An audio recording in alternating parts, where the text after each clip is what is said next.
Good morning all of you. आज हम देखेंगे कि जीवन में part of life versus art of life, क्या दोनों में अंतर है, उसको समझने की कोशिश करते हैं और अपने जीवन में इसकी क्या महत्वता है उसको हम इस पंक्ति से सॉर्ट आउट करने को सीखते हैं। तो पार्ट ऑफ लाइफ अगर हम देखें तो part of life versus art of life, art of life, इन्हीं दो शब्दों को हम यहाँ पर देखने की कोशिश करते हैं, समझने की कोशिश करते हैं। पार्ट ऑफ लाइफ किसे कहेंगे, आर्ट ऑफ लाइफ किसे कहेंगे, हमारे दैनिक जीवन में इसकी कैसे आता है और कैसे हम उसको सॉर्ट आउट करते हैं। तो पार्ट ऑफ लाइफ, जब problem comes in front of you, then you solve that, यानी sort out that। जब आप उसको सॉर्ट आउट कर देते हैं किसी भी प्रॉब्लम को, तो उसको हम आर्ट ऑफ लाइफ कहते हैं। और जब प्रॉब्लम आपके लाइफ में आता है तो वो पार्ट ऑफ लाइफ हुआ। तो problem comes, problems come in front of you। अगर आपके सामने प्रॉब्लम आता है तो that is part of life, और अपनी बुद्धि विवेक से उसको आप सॉर्ट आउट कर देते हैं। तो sort out that is called art of life, उसको आर्ट ऑफ लाइफ कहते हैं। तो ये तो हमारे जीवन के बहुत ही इम्पोर्टेंट फैक्ट्स हैं और ये तो हम लोग करते ही हैं। हम मानव होने के नाते यहाँ पर प्रॉब्लम्स तो आते ही रहता है और उसको हम सॉर्ट आउट करते ही रहते हैं। ये तो दैनिक प्रक्रिया है, जीवन जीने की ये प्रक्रिया है। आज टाइम्स ऑफ इंडिया का एक एडिटोरियल स्टडी कर रहे थे। इस एडिटोरियल में एक यहाँ पे लिखा हुआ था द नौकरी क्वेश्चन, मोस्ट इम्पॉर्टेंट था द नौकरी क्वेश्चन, टाइम्स ऑफ इंडिया, यानी 16 मार्च 2023 का ये एडिटोरियल में दिया हुआ है। एक गवर्नमेंट ऑफ इंडिया का एक रिपोर्ट है, GOI है, उसके एक सर्वे का एक रिपोर्ट है गवर्नमेंट ऑफ इंडिया का, उसको PLFS कहते हैं। PLFS report 2021-22। ये PLFS जो है पेरियोडिक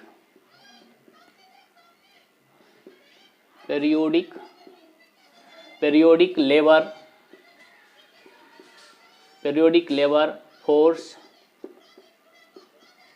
सर्वे, ये periodic labour force survey report जो 2021-22 का आया है, और ये इकोनॉमिक्स का ये टॉपिक है। हर एग्जाम, हर कॉम्पिटिटिव एग्जाम के लिए ये मोस्ट इम्पॉर्टेंट है। पीरियोडिक लेबर फोर्स सर्वे 2021-22 के रिपोर्ट में एग्रीकल्चर सेक्टर को पर अगर हम देखें तो एग्रीकल्चर सेक्टर में लेबर फोर्स जो है, लेबर फोर्स 2020-21 में परसेंटेज में देखें तो 41.3% है। सही सुना है। तो लेबर फोर्स 2021-22 में एग्रीकल्चर सेक्टर में वह 41.3% है। और एग्रीकल्चर सेक्टर में अगर हम जॉब को देखें कितने परसेंट लोगों को इसमें जॉब मिलता है, तो ये जॉब जो है वो 45.5%, 45.5% यानी 45.5% लोगों को इसमें रोजगार मिलता है। डाटा है 2020-21-22 का। प्रीवियस सर्वे इसका हम देखें 2018 और 19 में जो इसका प्रीवियस रिपोर्ट आया था PLFS का, 18 में एग्रीकल्चर सेक्टर में जो लेबर फोर्स था वह 37.5% था, 37.5% था। और वो उस सेक्टर में जो जॉब था एग्रीकल्चर सेक्टर में वो 42.5% था। तो हम जॉब में देखिए पिछले डाटा की तुलना में इसमें जो है लगभग 3% जॉब एग्रीकल्चर सेक्टर में बढ़ा है, 3% जॉब जो है इंक्रीज हुआ है।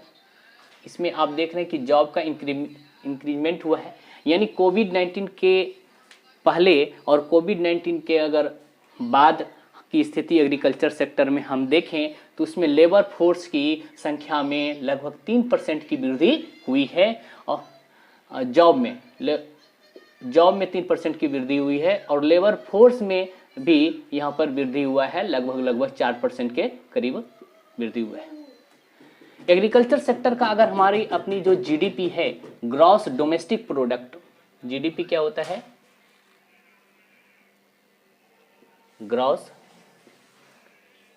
Domestic product. Gross domestic product में जो एग्रीकल्चर सेक्टर का योगदान है वह 20.2%, 20.2% 2020-21 का एक डाटा में ये दिखाया गया है। गवर्नमेंट ऑफ इंडिया का PLFS 2020-21 की रिपोर्ट में अगर हम मैन्युफैक्चरिंग सेक्टर को देखें, मैन्युफैक्चरिंग सेक्टर को देखने की कोशिश करते हैं तो मैन्युफैक्चरिंग सेक्टर में 2018-19 में 12.1% जॉब का सोर्स था। यहाँ पर जॉब कितने परसेंट था? तो जॉब 12.1% था और 2021-22 का जो ये डाटा अभी आया 2021-22 का, उसमें जॉब का जो परसेंटेज है वो 11.6% हो गया। यानी मैन्युफैक्चरिंग सेक्टर में जो है जॉब की संख्या में कमी देखने के लिए मिल रहा है। कोविड-19 के पहले और बाद की स्थिति को देखें तो मैन्युफैक्चरिंग जो सेक्टर है उसमें जॉब की संख्या में कमी दर्ज किया गया है। ये भी तार्किक क्वेश्चन हो सकता है, आने वाले जो एग्जाम है उसमें ये तार्किक क्वेश्चन हो सकता है। यहाँ पर एक NSO के बारे में समझने की कोशिश करते हैं कि NSO क्या है। NSO बड़ा इंपॉर्टेंट टॉपिक है। NSO अगर हम देखें तो इसका राष्ट्रीय सांख्यिकी कार्यक्रम, इसका फुल फॉर्म होता है national statistical office, national statistical office NSO। इसका हेडक्वार्टर न्यू दिल्ली में है। इसका अगर हेडक्वार्टर को देखें NSO का तो वो कहाँ है? न्यू दिल्ली में है। NSO में जो है दो और कार्यालय का इसमें मिल गया है, मर्ज हुआ है। पहले CSO होता था और NSSO होता था, नेशनल सैंपल स्टैटिस्टिकल ऑर्गेनाइजेशन।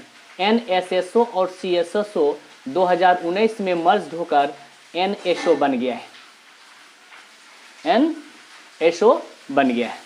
तो NSO का क्या काम है, क्या कार्य है? ये राष्ट्रीय आय होता है, जो राष्ट्रीय आय है, नेशनल इनकम, राष्ट्रीय आय की गणना। अगर आपसे पूछा जाए कि राष्ट्रीय आय, नेशनल इनकम की गणना जो है किसके द्वारा किया जाता है तो डायरेक्ट इसका आंसर क्या हो जाता है? वो NSO हो जाता है। अभी हाल ही में 68 BPSC में इसको डायरेक्टली रूप से पूछा भी गया है। CSO क्या है? तो CSO जो है कोऑर्डिनेशन ऑफ स्टैटिस्टिकल एक्टिविटीज, जो सांख्यिकी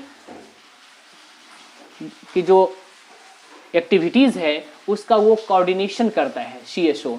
और NSSO क्या करता है? वह NSSO जो है जो आपका बेरोजगारी, जो ग्रामीण क्षेत्रों या शहरी क्षेत्रों में जो बेरोजगारी है उसको सॉर्ट आउट करने के लिए NSSO जो है अपना रिपोर्ट जारी करते हैं। जैसे बेरोजगारी दर, NSSO ने जो अभी बेरोजगारी दर जारी किया है, कितना है बेरोजगारी दर?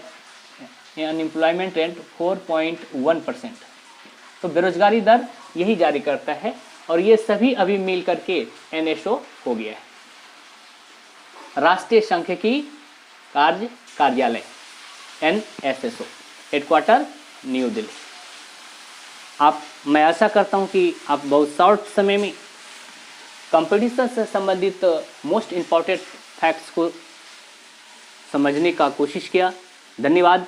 आपका दिन शुभ हो, मंगलमय हो।